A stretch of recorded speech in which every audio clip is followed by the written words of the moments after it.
ወደ ዕብራውያን ምዕራፍ 11። እምነትም ተስፋ ስለምናደርገው ነገር የሚያስረግጥ የማናየውንም ነገር የሚያስረዳ ነው። ለሽማግሌዎች የተመሰከረላቸው በዚህ ነውና ዓለሞች በእግዚአብሔር ቃል እንደተዘጋጁ፣ ስለዚህም የሚታየው ነገር ከሚታዩት እንዳልሆነ በእምነት እናስተውላለን። አቤል ከቃየል ይልቅ የሚበልጥን መሥዋዕት ለእግዚአብሔር በእምነት አቀረበ።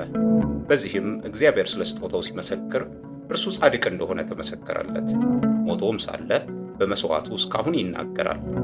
ሄኖክ ሞትን እንዳያይ በእምነት ተወሰደ፣ እግዚአብሔርም ስለወሰደው አልተገኘም። ሳይወሰድ እግዚአብሔርን ደስ እንዳሰኘ ተመስክሮለታልና። ያለ እምነትም ደስ ማሰኘት አይቻልም። ወደ እግዚአብሔር የሚደርስ እግዚአብሔር እንዳለ ለሚፈልጉትም ዋጋ እንዲሰጥ ያምን ዘንድ ያስፈልገዋልና። ኖህ ገና ስለማይታየው ነገር ተረድቶ እግዚአብሔርን እየፈራ ቤተሰቦቹን ለማዳን መርከብን በእምነት አዘጋጀ።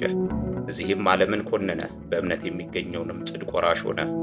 አብርሃም የተባለው ርስት አድርጎ ሊቀበለው ወዳለው ስፍራ ለመውጣት በእምነት ታዘዘ። ወዴት እንደሚሄድ ሳያውቅ ወጣ። ለእንግዶች እንደሚሆን በተስፋ ቃል በተሰጠው አገር በድንኳን ኖረ። ያንን የተስፋ ቃል አብረውት ከሚወርሱት ከይስሐቅና ከያዕቆብ ጋር እንደ መጻተኛ በእምነት ተቀመጠ። መሠረት ያላትን እግዚአብሔር የሠራትንና የፈጠራትን ከተማ ይጠብቅ ነበርና። ተስፋ የሰጠው የታመነ እንደሆነ ስለቆጠረች ሳራ ራሷ ደግሞ ዕድሜዋ እንኳን ካለፈ በኋላ ዘርን ለመጸነስ ኃይልን በእምነት አገኘች። ስለዚህ ደግሞ በብዛታቸው እንደ ሰማይ ኮከብ እንደማይቆጠርም በባህር ዳር እንዳለ አሸዋ የነበሩት የሞተን ሰው እንኳን ከመሰለው ከአንዱ ተወለዱ። እነዚህ ሁሉ አምነው ሞቱ፣ የተሰጣቸውን የተስፋ ቃል አላገኙምና። ዳሩ ግን ከሩቅ ሆነው አዩትና ተሳለሙት፣ በምድሪቱም እንግዶችና መጻተኞች እንዲሆኑ ታመኑ። እንዲህ የሚሉት ለእነርሱ የሚሆነውን አገር እንዲፈልጉ ያመለክታሉና ያን የወጡበትን አገር አስበው ቢሆኑ ሊመለሱ ጊዜ በሆነላቸው ነበር። አሁን ግን የሚበልጠውን እርሱም ሰማያዊ አገር ይናፍቃሉ። ስለዚህ እግዚአብሔር አምላካቸው ተብሎ ሊጠራ በእነርሱ አያፍርም፣ ከተማን አዘጋጅቶላቸዋልና። አብርሃም በተፈተነበት ጊዜ ይስሐቅን በእምነት አቀረበ። የተስፋን ቃል የተቀበለው በይስሐቅ ዘር ይጠራልሃል የተባለለት እርሱም አንድ ልጁን አቀረበ። እግዚአብሔር ከሙታን እንኳን ሊያስነሳው እንዲቻለው አስቧልና። ከዚያም ደግሞ በምሳሌ ያገኘው። ይስሐቅ ሊመጣ ስላለው ነገር ያዕቆብንና ኤሳውን በእምነት ባረካቸው። ያዕቆብ ሲሞት በእምነት የዮሴፍ ልጆችን እያንዳንዳቸውን ባረካቸው። በዘንጉም ጫፍ ተጠግቶ ሰገደ። ዮሴፍ ወደ ሞት ቀርቦ ሳለ በእምነት ስለ እስራኤል ልጆች መውጣት አስታወሰ፣ ስለ አጥንቱም አዘዛቸው። ሙሴ ከተወለደ በኋላ ወላጆቹ ያማረ ሕፃን መሆኑን አይተው በእምነት 3 ወር ሸሸጉት፣ የንጉሥንም አዋጅ አልፈሩም። ሙሴ ካደገ በኋላ የፈርዖን የልጅ ልጅ እንዳይባል በእምነት እምቢ አለ። ከግብፅ ብዙ ገንዘብ ይልቅ ስለ ክርስቶስ መነቀፍ እጅግ የሚበልጥ ባለጠግነት እንዲሆን አስቧልና ለጊዜው በኃጢአት ከሚገኝ ደስታ ይልቅ ከእግዚአብሔር ሕዝብ ጋር መከራን መቀበልን መረጠ፣ ብድራቱን ትኩር ብሎ ተመልክቷልና።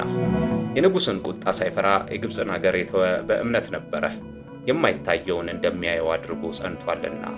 አጥፊው የበኩሮችን ልጆች እንዳይነካ ፋሲካንና ደምን መርጨትን በእምነት አደረገ። በደረቅ ምድር እንደሚያልፉ በኤርትራ ባህር በእምነት ተሻገሩ።